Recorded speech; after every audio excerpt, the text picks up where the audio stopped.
Hello everyone, welcome to my class. और आज के मेरे क्लास का टॉपिक है हिंदी की खुशबू रचते हैं हाथ। क्लास 9 की कविता है जिसके कवि हैं अरुण कमल जी। उनका मैंने यहाँ पे थोड़ा सा जीवन परिचय दिया है और वो कभी पूछा नहीं जाता बट मैंने डाल दिया है।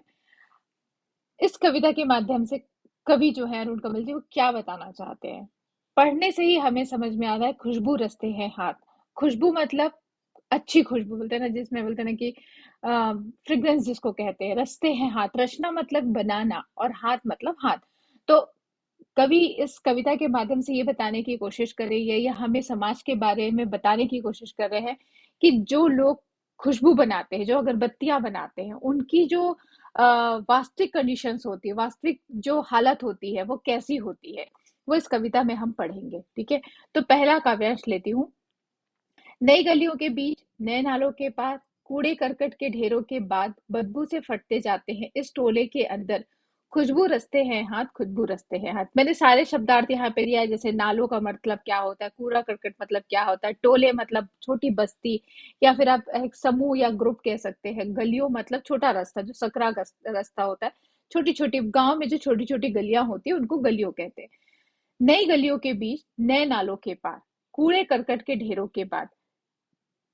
एक कंडीशंस देखिए, आप यहाँ पे बोलते हैं ना कि कवि कहना चाहते हैं, कवि ये बताना चाहते हैं कि कुछ लोग हैं जो नई गलियों मतलब एक छोटी छोटी गलियां बनी हैं नालों के पार। नाले मतलब क्या होता है, जहाँ पे हमारे पूरे घर की गंदगी जाती है, जहाँ पे सीपेज लाइन जिसको कहते हैं, वहां पर उसके पार मतलब उसके बाद। कूड़े करकट के ढेरों के बाद, कूड़े करकट क्या होता है, जहां पर हमारे घर का पूरा कचरा इकट्ठा होता है, जहाँ पे सारे मतलब ना पूरे सिटी का जो कचरा है वो वहां पे जाकर इकट्ठा होता है। दैट इज कॉल्ड द कूड़ा करकट। ओके, के ढेरों की बात। ओके, उसके आफ्टर बदबू से फटते जाते हैं इस टोले के अंदर। बदबू मतलब बहुत गंदी स्मेल होती है, क्योंकि कहाँ है उनका घर या कहाँ पे ये सारी चीजें बन रही है, तो वो है नालों के पार, कूड़ा करकट के बाद। तो वहां बहुत ज्यादा गंदी बदबू है। टोले के अंदर मतलब कुछ लोग हैं। ओके, कुछ बस्ती है जहां पर खुशबू रचते हैं हाथ, खुशबू रचते हैं। वहां के लोग क्या कर रहे हैं, तो खुशबू बना रहे हैं, बनाना। ओके, अर्थ। कवि कहते हैं कि अगरबत्ती का इस्तेमाल लगभग हर व्यक्ति करता है। अगरबत्ती हालांकि पूजा पाठ में इस्तेमाल होती है, लेकिन इसकी खुशबू ही शायद वह वजह होती है कि जो इस लोग इसे प्रतिदिन इस्तेमाल करते हैं, खुशबू। ओके, इस कविता में कवि ने उन खुशबूदार अगरबत्ती बनाने वालों के बारे में बताया जो खुशबू से कोसों दूर है। ऐसा कवि ने इसलिए कहा है क्योंकि अगरबत्ती का कारखाना अक्सर किसी तंग गली में, घरों और सड़कों के किनारे गंदे पानी के बहाव के लिए बनाए गए रास्ते के पार और बदबूदार कूड़े के ढेर के पास समीप होता है। ऐसे स्थानों पर कई कारीगर अपने हाथों से अगरबत्ती बनाते हैं। आपने देखा होगा बहुत सारे लघु उद्योग होते हैं हमारे यहाँ, जो ऐसी ही जगह पे बनते हैं और पलते हैं। माचिस बनाने की फैक्ट्रीज होती है, अगरबत्ती बनाने की फैक्ट्रीज होती है। जो छोटे छोटे जो घरेलू उद्योग जिसको कहते हैं, वो इन्हीं जगहों पर बनते हैं। तो सीधा सा है कि ये दूसरों को खुशबू पहुंचा रहे हैं। ये खुशबू पूरे देश की खुशबू है, लेकिन उनकी क्या कंडीशन है, वो कहाँ रहते हैं, वो इस कविता में है। काव्यांश दो। उभरी नशों वाले हाथ, घिसे नाखून वाले हाथ, पीपल के पत्ते से नए नए हाथ, जूही की डाल से खुशबूदार हाथ, गंदे कटे पिटे हाथ, जख्म से फटे हुए हाथ, खुशबू रचते हैं हाथ, खुशबू रचते हैं हाथ। जख्म मतलब क्या होता है, दिया हुआ है यहाँ पे घाव या फिर इंजर्ड हो गया है कोई, मतलब बोलते हैं ना आपको कहीं पे लगी हुई है। जूही मतलब एक फूल।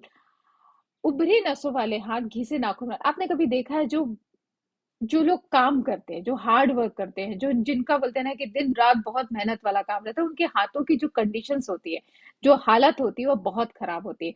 उनकी नसें उभरी हुई रहती है, उनके हाथों में एकदम बेजान से लगेंगे, घिसे हुए नाखून रहेंगे, उनके नाखून ऐसे बोलते हैं ना कि टूटे फूटे से रहेंगे, क्रैक्स रहेंगे उनके अंदर। तो वो कंडीशंस को बताया है यहाँ पे, या वो हालत को बताया है।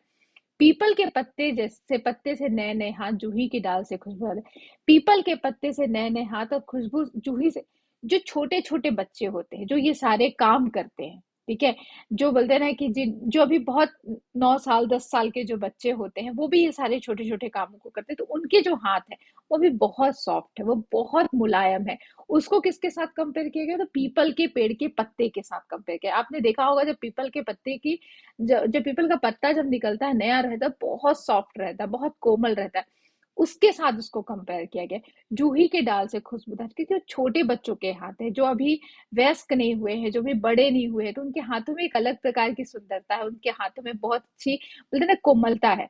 कटे फिटे हाथ, जख्म से फटे हुए हाथ। कटे फिटे होना मतलब कहीं से लगी हुई है आपको, जख्म है आपके हाथों में, और फटे हुए से हाथ, क्योंकि इतना हार्ड वर्क करते हैं हाथों से कि उनके हाथों की कोई केयर नहीं होती है, राइट? तो वो पूरे जो हाथ, अगर आप हमारे हाथों के कंपेयर अगर उनके हाथों से करते हो, तो आप देख सकते हो कि हमारे हाथ बहुत सॉफ्ट रहेंगे, साफ सुथरे रहेंगे, लेकिन उनके हाथ बहुत गंदे रहते हैं। खुशबू रचते हैं हाथ, खुशबू। यही वो हाथ है जो पूरे देश को अगरबत्ती बनाकर देते हैं। यही वो हाथ है जो खुशबू बना रहे हैं। यही वो हाथ है जिनकी बनाई हुई अगरबत्तियों को हम अपने घरों में इस्तेमाल करते हैं। क्यों करते हैं? खुशबू के लिए, क्योंकि अगरबत्ती जैसे ही हम अपने घर में जलाते हैं तो पूरे घर में खुशबू फैल जाती है। इसका अर्थ, कवि के माध्यम से कवि कहते हैं कि अगरबत्ती के कारखानों में काम करने वाले लोगों का हाथ कई तरह का होता है, ठीक है? उभरी नसों वाले हाथ, घिसे नाखून वाले हाथ, छोटे बच्चों के पीपल की कोमल पत्तियों जैसे हाथ, जूही की डाल की तरह खुशबूदार हाथ, कटे पिटे हाथ और जख्म से भरे हुए हाथ। इसी तरह के न जाने कितने लोगों के हाथ दूसरों के लिए खुशबू के महकाने वाली अगरबत्ती अपने हाथों से बनाते हैं और खुद कितनी तकलीफ से गुजरते हैं। आपको इस वाले पद से ये क्वेश्चन आएगा कि कवि ने यहाँ पे कितने प्रकार के हाथों की को बताया है, या कितने प्रकार के हाथों की को दर्शाया गया है। तो यहाँ पे क्या आएगा? उभरी नसों वाले हाथ, घिसे नाखून वाले हाथ, छोटे बच्चों के पीपल की कोमल पत्तियों वाले हाथ, जूही की डाल वाले हाथ, कटे पिटे से हाथ, ये सारे आप वहां पर आंसर लिख सकते हो। काव्यांश 3। यही इसी गली में बनती है मुल्क की मशहूर अगरबत्तियां। इन्हीं गंदे मोहल्ले के गंदे लोग बनाते हैं केवड़ा, गुलाब, खस और रात रानी अगरबत्तियां। दुनिया की सारी गंदगी के बीच दुनिया की सारी खुशबू रचते रहते हैं हाथ, खुशबू रचते हैं, खुशबू रचते हैं हाथ। मुल्क मतलब क्या होता है? देश। पूरे देश की अगरबत्तियां इसी गलियों में बनती है, यही इसी गली में बनती है। कौन सी गलियां? जो बदबूदार होती है, जो नाले और बोलते हैं ना कि कूड़ा करकट के पार होती है, उन्हीं जगहों पर मुल्क की मशहूर अगरबत्तियां बनती है। आप किसी भी अगरबत्ती की फैक्ट्री अगर आप देखोगे, तो लघु उद्योग के तौर पर वो छोटी छोटी जगहों पर बनवाते हैं, तो वहां से वो खुशबू निकल के आती है। इन्हीं गंदे मोहल्लों के गंदे लोग, हम गंदे मोहल्लों में रहने वाले लोगों को गंदे लोग कहते हैं, तो उन्हीं को कह रहे हैं कि यही गंदे लोग जो खुशबू बना रहे हैं, बनाते हैं केवड़ा, गुलाब, खस और रात रानी अगरबत्ती। आप जब अगरबत्तियां लेने जाते हो या आप कोई भी सोप लेने जाते हो, आप उसमें वैरायटीज ढूंढते हो कि इसमें से कौन सा वाला मुझे इस बार चाहिए, जैसे सैंडल चाहिए, रोज चाहिए, केवड़ा चाहिए। तो इसी प्रकार की सारी अगरबत्तियां आती है जो दुनिया की सारी गंदगी के बीच में बन रही है। इतनी खुशबुआं, ठीक है?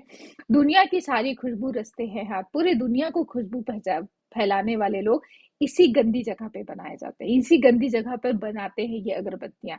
रचते रहते हैं हाथ और कंटिन्यूअसली ये काम चलते रहता है। खुशबू हमेशा लोगों को मिलते जाती है, ये बनाते जाते हैं और वो बिकती जाती है।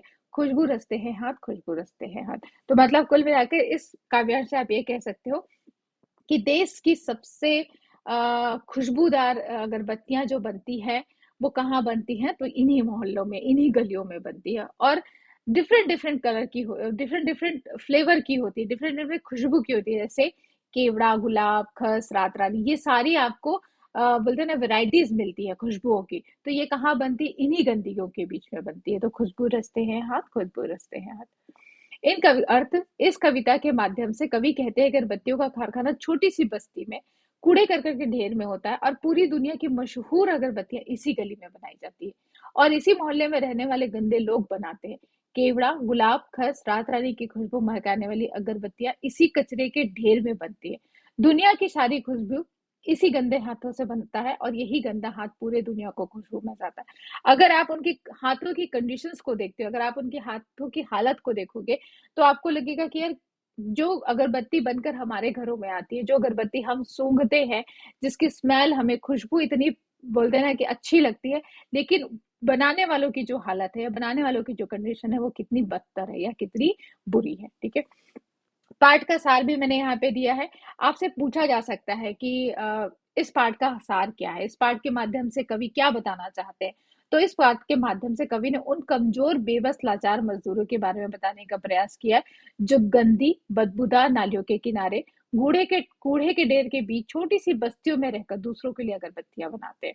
और उनका अब घर महकदार खुद कितने गंदे और बदबूदार जगह में रहते हैं। मतलब आप जो अगरबत्ती अपने घर में यूज कर रहे हो, जिससे आपका पूरा घर खुशबूमय हो जाता है, लेकिन वो जहां बन रही है उनकी कंडीशंस बहुत खराब, उनके घर बदबूदार होते हैं, उनके मोहल्ले बदबूदार होते हैं, ये उसमें बताया गया है। इस व्यवस्था के बारे में कवि ने पाठकों को बताया कि उन मजदूरों के हाथ कटे पीटे, जख्मी, कोमल, खून से भरे हुए होते हैं, लेकिन दूसरों के घरों में वे बेबस मजदूर खुशबू बिखरने का काम करते हैं। आखिर कब तक ये गंदी जगहों में जीवन बसर करते रहेंगे? गरीब वर्ग के लोगों के लिए कोई न्यायिक व्यवस्था होनी चाहिए। ये गरीब हाथ ना जाने कितने लोगों के घरों में खुशबू महकाते।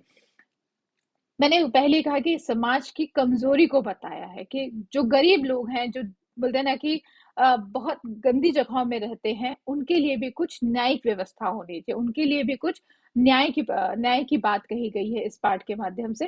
तो ये इसका पाठ का सारांश है, या फिर आप कह सकते हो आशय कह सकते हो। और बाकी सब मैंने यहाँ पे सारा डॉक्यूमेंट दिया हुआ है।